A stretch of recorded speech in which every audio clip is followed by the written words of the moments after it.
नमस्कार, मैं VK sir आप सभी का फिर से स्वागत करता हूँ आपके अपने यूट्यूब चैनल सत्येंद्र आचार्य सर्टिफिकेट। आज मैं आप सभी के लिए IBPS PO एक नोटिफिकेशन जो आया हुआ है उसकी डिटेल लेके आया हूँ। टोटल 4135 इसमें पोस्ट है, इसकी पूरी डिटेल भी देखते हैं।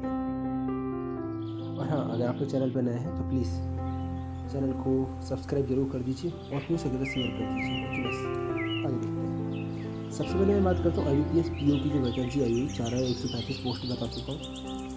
इसकी डेट जो है आज ही 19 तारीख को इसकी पोस्ट की डिटेल आई है और कल से 20 तारीख से इसका फॉर्म भरना चालू हो जाएगा। ठीक है, 20 अक्टूबर से।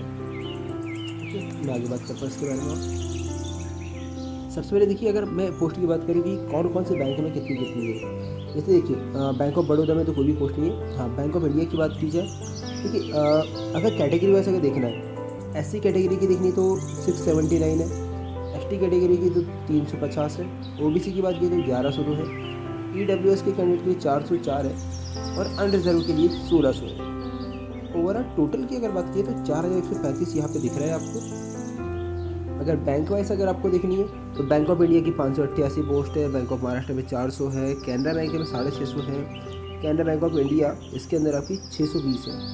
इसके बाद इंडियन ओवरसीज बैंक में 98 है, पंजाब एंड सिंध बैंक में 427 है, यूको में आपकी है 440 और यूनियन बैंक ऑफ इंडिया में 912 पोस्ट है। ठीक है, तो इस तरह से आप किसी भी बैंक के लिए आप तो देखिए मेन क्या आपको पता होना चाहिए कि किस बैंक में कितनी कितनी पोस्ट है, उसी के अकॉर्डिंग आप प्रेफरेंस को भर सकते हैं जब एग्जाम फॉर्म के लिए आप अप्लाई करेंगे तब। ठीक है, और साइड में आपका PWBD वालों के स्टूडेंट्स के लिए भी दिया हुआ है। ठीक है, और आगे देखते हैं। अब मैं बात करता हूँ एप्लीकेशन फ़ीस के बारे में। तो SC ST PWD के जो कैंडिडेट्स हैं उनके लिए 175 रुपये का फॉर्म लगेगा और अदर का जो चार्ज है 850 रुपये चार्ज है। आगे और सुनते हैं कुछ इंपॉर्टेंट डेट्स के बारे में। मैं अगर बात करूँ, देखिए मैं ऑलरेडी बता चुका हूँ कि 20 अक्टूबर से आपके फॉर्म भरेंगे।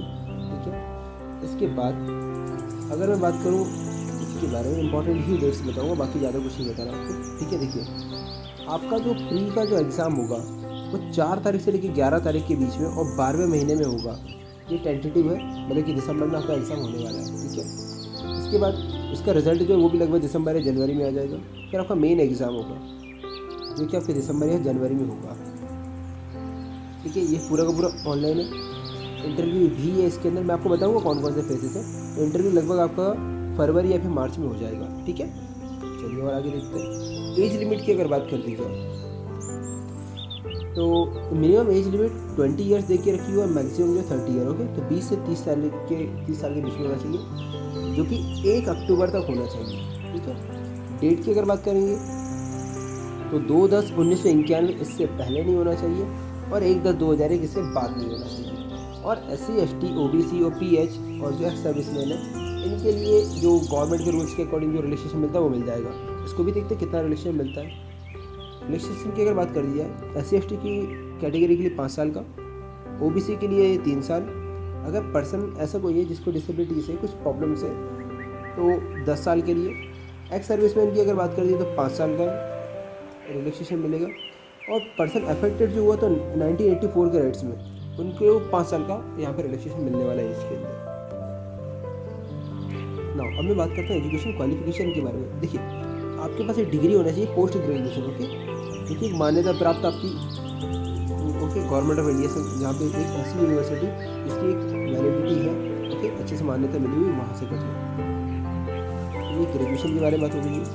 इसके बाद अब क्वालिफिकेशन की बात अगर मैं बात करूँ, एक इंपॉर्टेंट फैक्टर और मिलेगा, देखना ध्यान से। आपके जो परसेंटेज है वहाँ फिल करेंगे तो उसको याद रखना डेसिमल के 2 प्लेस तक करना है, मतलब दशमलव के 2 स्थान तक। एक एग्जाम्पल यहाँ पे दिया हुआ देखिए 59.99। अब मैक्सिमम कैंडिडेट क्या कहते हैं 59.99 है, इसको लिख देंगे आप 60%, जबकि यहाँ पे लिखा हुआ है will be treated as less than 60%। वो उसे 60% नहीं मानेंगे, उससे कम ही मानेंगे। ये एक और एग्जाम्पल दिया जैसे 54.99, आप इसको 55 मानोगे, बट वो इसे इससे कम ही मानेंगे। ठीक है, और आगे देखते जरा।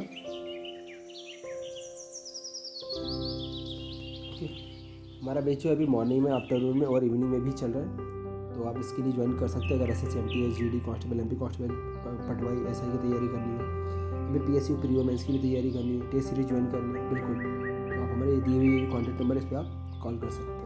चलिए आगे देखते हैं। मैं बात करता हूँ एग्जाम के सिलेबस के बारे में। एग्ज़ाम के सिलेबस की अगर बात की जाए तो देखिए, पहली बात तो एक बात याद रखिए आप, एक इसमें प्री एग्ज़ाम होगा, ठीक है, प्री एग्ज़ाम होगा सबसे पहले। तो प्री एग्ज़ाम को करने के बाद आपका मेंस भी होगा, इसमें प्री भी है और मेंस भी है, ठीक है। प्री और मेंस की अगर मैं बात करूँ, पहले मैं प्री के आपके सिलेबस के बारे में डिस्कस करता हूँ। यहाँ देखिए 3 सेक्शन मिलेंगे, ओके, 3 सेक्शन है, इंग्लिश का, क्वांट का, मैथ्स और एक रीजनिंग का। तो टोटल अगर बात करिए तो 100 क्वेश्चंस मिलेंगे, 100 ही मार्क्स के भी रहेंगे। लेकिन यहाँ पे एक बात याद रखना, 20, 20 और 20 अलग अलग सेपरेट आपको टाइमर दे के रखा हुआ है। मतलब आपको 20 मिनट में 30 क्वेश्चन करने पड़ेंगे इंग्लिश के, और 20 ही मिनट में आपको 35 क्वेश्चन करने पड़ेंगे मैथ्स के, और 20 ही मिनट में आपको 35 क्वेश्चन करने पड़ेंगे रीजनिंग के। तो टोटल अगर देखा जाए तो 60 मिनट यानी 1 घंटे का टाइम रहेगा, और 100 क्वेश्चन आपको करने पड़ेंगे।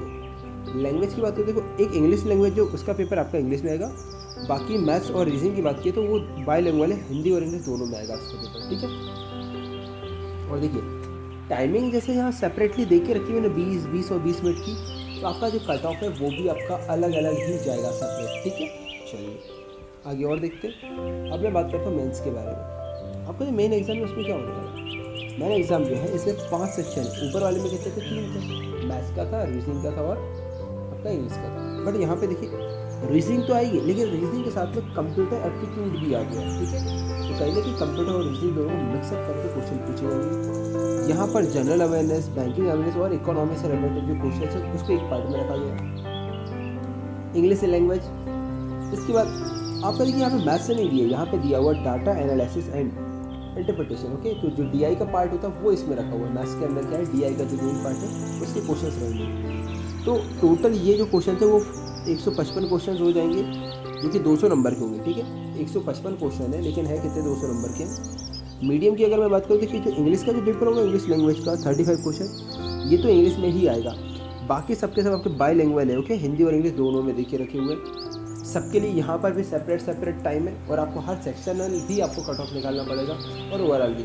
और एक बात और मैं बता दूँ कि अगर आप लोगों को कट ऑफ अगर देखें कि प्रीवियस ईयर का क्या था, कि 2020 में क्या था, 19 में क्या था, 18 में क्या था, तो इसके लिए आप हमारे प्लेलिस्ट में जाना, वहाँ पे आपको एक और वीडियो मिल जाएगा जिसमें IBPS PO का प्रीवियस ईयर का कट ऑफ है, ठीक है। उस प्लेलिस्ट में जाकर आप उस वीडियो को देख सकते हैं। चलिए, तो इसकी आपको ये सब समझ में आ गया होगा। तो ओवरऑल देखिए यहाँ पे 3 घंटे का टाइम मिलेगा, ओके। 60 मिनट में आपको रीजनिंग और कंप्यूटर एप्टीट्यूड है, इसको क्वेश्चन करने पड़ेंगे, 45 क्वेश्चन, ओके। जनरल अवेयरनेस के सेक्शन की बात की तो 35 मिनट में आपको 40 क्वेश्चन करने पड़ेंगे। 40 मिनट में आपको 35 क्वेश्चन इंग्लिश के करने पड़ेंगे, और 45 मिनट में 35 क्वेश्चन आपको जो DI के जो मैथ्स के वो करने पड़ेंगे, ठीक है।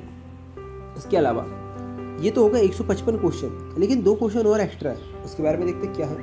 वो है आपका इंग्लिश लैंग्वेज में ही जो आपका लेटर और ऐसे राइटिंग होगा, ओके, निबंध लेखन और पत्र लेखन।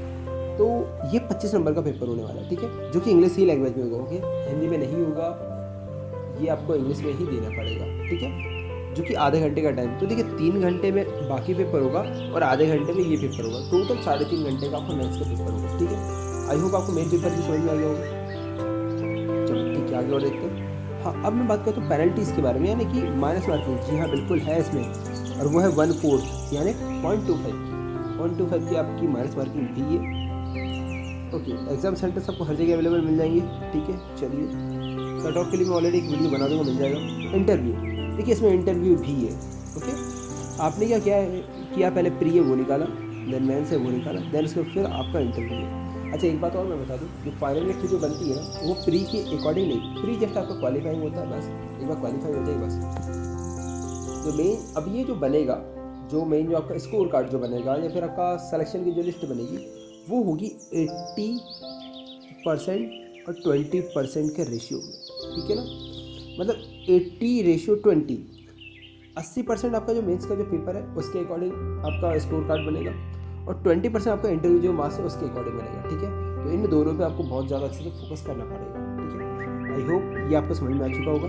और प्लीज़ अगर आप लोग चाहते हैं कि मैं अगर आपको कट ऑफ अगर बताऊँ, ठीक है ना, तो आप वहाँ पे जा सकते हैं, ठीक है। डिस्क्रिप्शन लिंक पे आपको मिल जाएगा, उसकी लिंक में आपको नीचे वीडियो में नीचे मिल जाएगी, आपको उस वीडियो पे जा सकते हैं, या फिर आप प्लेलिस्ट में भी आप जाके देख लेंगे, तो आपको प्रीवियस ईयर का जो कट ऑफ है उसका एक वीडियो मिल जाएगा, okay. Thank you so much. Please channel को लाइक शेयर और सब्सक्राइब जरूर कीजिएगा। Thank you so much.